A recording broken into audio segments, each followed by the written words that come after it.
Et bonjour tout le monde, j'espère que vous allez bien. Aujourd'hui, je vous fais une petite vidéo sur le sacrifice, sur le fait de se sacrifier pour les autres, parce que je me rends compte qu'on est énormément dans ce cas finalement, et je dis on parce que j'ai fonctionné comme ça pendant énormément d'années, et aujourd'hui je peux en parler un peu mieux parce que j'ai fait bouger pas mal de choses là-dessus, et c'est pour ça que je souhaite aussi vous transmettre un petit peu mon expérience par rapport à ça et comment j'ai été amené à transformer certaines choses. Je m'installe, c'est des sujets qui prennent un peu de temps. Comme vous le savez, je pense que ça doit parler à pas mal d'entre vous. Je sais que voilà, il y a beaucoup de personnes qui sont dans le sacrifice et qui se sacrifient donc pour les autres. Alors, ça peut être par rapport aux amis, par rapport à la famille, par rapport aux enfants, par rapport au travail. Ça peut se jouer dans tout type de relations,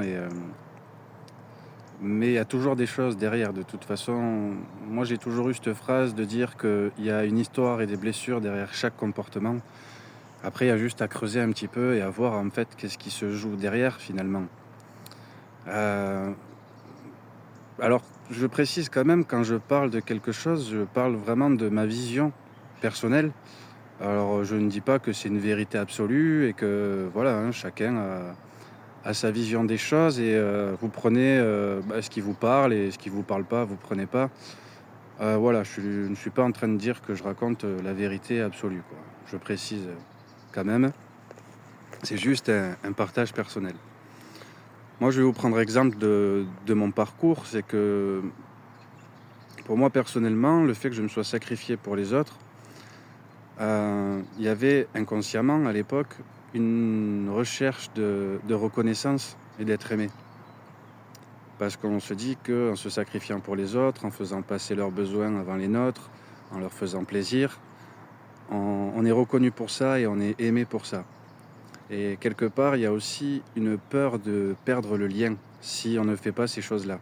Ça veut dire que si on ne se sacrifie plus pour les autres et qu'on pense à soi, on a peur justement de perdre le lien, de ne plus être aimé, de ne plus être reconnu pour ça. Et c'est important de savoir ça parce que c'est ce qui se joue dans le fond.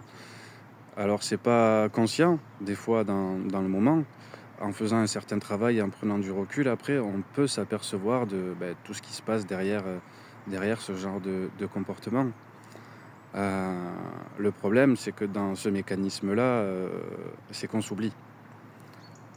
C'est pas un problème de faire des choses pour les autres, parce que pour moi, on a tous des choses à s'apporter, et c'est important de pouvoir s'entraider, de pouvoir s'apporter des choses. Le problème, c'est le fait de se sacrifier et donc de s'oublier, quoi. Et c'est là que je vais vous parler un peu de mon expérience personnelle. J'ai pu me sacrifier, m'oublier dans tout un tas de situations. Euh, mais il y a vraiment une expérience qui m'a mis un déclic, et fort, et qui m'a rappelé à moi-même. C'est que j'ai tellement été justement dans le sacrifice, faire passer les choses pour les autres, etc., de faire et de m'oublier, que je suis arrivé à un stade en fait où la vie elle m'a amené à vivre l'expérience d'avoir un souci de santé, de devoir me faire opérer. Suite à ça, un mois ou deux après, une séparation après 7 ans de vie commune. Suite à ça, des grosses dettes. Suite à ça, plus de travail, un déménagement, et en fait tous les plans s'effondraient. Tous les plans s'effondraient, et à ce moment-là, en fait j'ai eu la sensation qu'il me restait plus rien, que j'avais plus rien. Et effectivement, dans l'instant, j'avais plus rien puisque j'avais tout misé à l'extérieur finalement. J'avais tout misé pour être reconnu par les autres, pour quelqu'un qui était là, qui faisait les choses, qui se sacrifiait, Et j'ai beaucoup reçu aussi, j'ai beaucoup donné, j'ai beaucoup reçu. Le problème, c'est que tout ce que j'ai reçu dépendait de l'extérieur.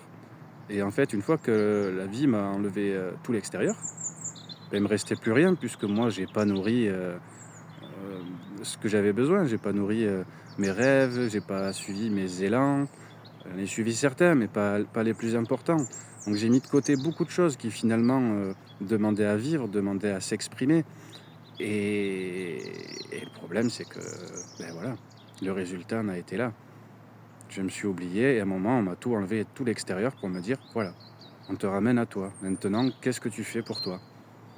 Et du coup, ce déclic-là m'a amené à justement commencer à me donner de l'amour, à voir qu'en fait, tout ce que j'allais chercher à l'extérieur, c'était ce que j'avais besoin de m'apporter, vraiment. Donc d'être un bon père pour moi, finalement. Comme je n'ai pas eu le père que j'aurais voulu, qui m'apporte certaines choses que je n'ai pas eues, je ne me suis pas apporté ces choses-là non plus, quelque part. J'ai eu la même façon de faire avec moi-même. Donc à partir de ce moment-là, j'ai commencé justement à prendre soin de moi, à prendre des décisions qui étaient bonnes pour moi. Et les choses ont été beaucoup mieux. Bon, après, j'ai vécu une autre expérience qui m'a montré que j'avais pas totalement tout compris et qui m'a aidé à peaufiner un petit peu tout ça, justement, et à me montrer qu'il était vraiment important que je pense à moi, que je me respecte, que je prenne mes décisions. Et finalement, ces situations-là qui ont été douloureuses dans l'instant, qui ont été vraiment vécues difficilement, elles ont pu être transformées en force finalement par la suite. Et c'est ces épreuves-là finalement qui m'ont montré que c'était vraiment important de prendre soin de soi. Et en fait, j'ai vu que je pouvais quand même être là pour les autres, parce que ça fait partie de moi, j'aime pouvoir aider, j'aime pouvoir apporter, transmettre, et ça fait partie de moi, donc ça, on ne peut pas me l'enlever. Par contre, j'ai appris à ne plus me sacrifier et à ne plus m'oublier. C'est-à-dire que quand il y a quelque chose qui n'est pas aligné avec moi, c'est non. Quand j'ai pas envie, j'ai pas envie. Par contre, si je sens l'élan, je fais avec plaisir, avec le cœur, et il n'y a pas de souci. Donc c'est ça en fait que j'ai envie de vous expliquer aujourd'hui, c'est que quand on dit qu'il faut prendre soin de soi, qu'il faut se prioriser et que c'est pas être égoïste et tout, c'est vrai. Parce que prendre soin de soi, ça ne veut pas dire ne plus rien faire pour les autres. Ça veut juste dire arrêter de se sacrifier, arrêter de s'oublier, et surtout de se respecter, de s'affirmer, de se dire qu'à un moment donné, là c'est oui, quand c'est oui, quand c'est non, de poser nos limites, d'apprendre à se respecter, etc. Je ne vais pas vous faire tout un topo sur comment prendre soin de soi, hein. On pourra faire une vidéo là-dessus si ça vous intéresse. Mais ce que je voulais vraiment vous faire passer comme message, c'est arrêtez de vous sacrifier, vraiment prenez soin de vous. Parce que le problème, c'est quand on laisse traîner ces choses-là, à un moment donné, ça nous rattrape. Et quand ça nous rattrape, ça fait mal. Ça fait mal et on finit quand même par prendre des décisions, de toute façon. Parce qu'on n'a plus le choix, parce qu'on n'en peut plus, parce qu'on a trop mal. Donc les décisions, on les prend dans ces moments-là. Mais il faut savoir qu'on peut aussi les prendre sans avoir besoin de passer par ces expériences de souffrir et d'avoir mal. Parce qu'on peut prendre ces décisions en apprenant à s'écouter. Et en posant nos limites, en disant là c'est oui, là c'est non. Là je suis ok, là je suis pas ok. Ça me convient, ça me convient plus. Je fais le tri, je fais des choix. Bien évidemment, c'est toujours plus facile à dire qu'à faire, vous me direz. Mais en gros, le message, il est là. C'est vraiment d'arrêter de s'oublier et de prendre vraiment soin de soi. Parce que quand on ne prend pas ses décisions, ça finit toujours par piquer très fort. Et on finit par prendre quand même ses décisions. Alors autant les prendre, ma foi, avant que ce soit trop douloureux. Enfin voilà, c'était un petit partage que j'avais envie de vous présenter aujourd'hui, parce que on est tous là pour moi pour s'épanouir finalement, pour apprendre à connaître qui nous sommes, pour apprendre à savoir ce qu'on aime, ce qu'on n'aime plus, et pour pouvoir finalement construire une vie à notre image qui nous convient, avec un entourage qui nous convient, avec un travail qui nous convient, avec vraiment des choses qui sont alignées avec nous, avec notre âme et nos inspirations profondes. Pour moi, on est tous là pour ça, et pour apprendre du coup, et pour s'apporter les uns les autres. Mais on n'est pas là pour se sacrifier comme on a essayé de nous le faire croire. Voilà ce que je voulais vous dire aujourd'hui. Donc j'espère que cette vidéo aura pu vous aider un petit peu. Et voilà, j'ai envie de vous dire, prenez soin de vous, faites ce qui est bon pour vous et faites ce qui vous fait vibrer. Et surtout, régalez-vous.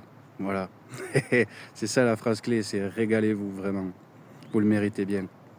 Bon, écoutez, je vous fais une grande bise. Je vous tiens pas plus longtemps parce que ça fait déjà 10 minutes, c'est long. Et je sais qu'il y a très peu d'entre vous qui seront allés au bout des 10 minutes. D'ailleurs, si tu es allé au bout des 10 minutes, je veux bien que tu le précises dans un commentaire, juste par curiosité pour voir qui regarde les vidéos jusqu'à la fin, quoi. Bah, je sais que des fois, 10 minutes, ça peut être long dans une journée quand on est occupé. Mais ça peut être 10 minutes qui font du bien aussi. À vous de voir. Bon, et je vous fais une grande bise. Et je vous dis à bientôt. Prenez soin de vous. Ciao.